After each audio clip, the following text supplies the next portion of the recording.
Finally guys अनलाइनबाट मैले एउटा सामान मगाएको थिएँ नेपाल क्याम्पबाट मैले 700 रुपैयाँको एउटा सामान मगाएको थिएँ। यो के सामान तपाईहरुलाई म खोलेर देखाउँदैछु।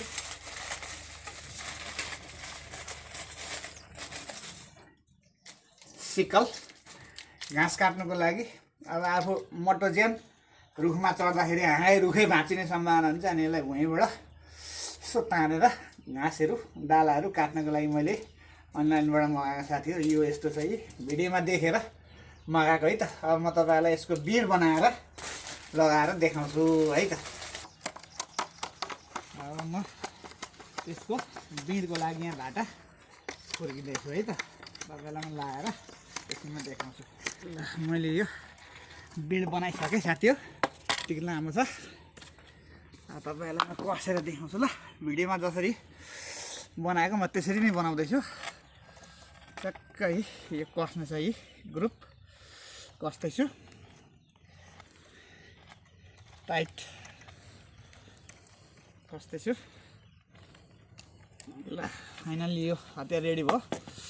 यसको यो कभर प्लास्टिक कभर निकाल्दैछु।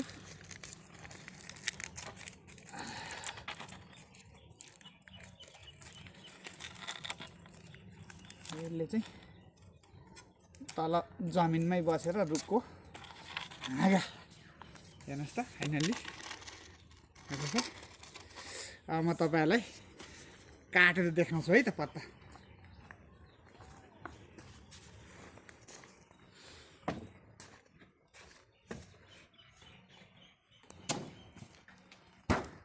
लाइक अब यसले किम्बुको हाँगा चाहिँ काट्छ कि काट्दैन पर्छ, म तपाईहरुलाई काटेर देखाउँछु है त।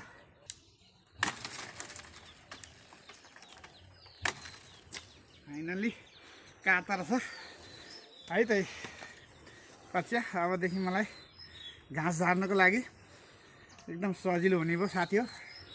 तपाईहरुलाई पनि मनपर्छ भने अनलाइनमा गएर यसलाई खरिद गरिदिनु होला है त। हस्।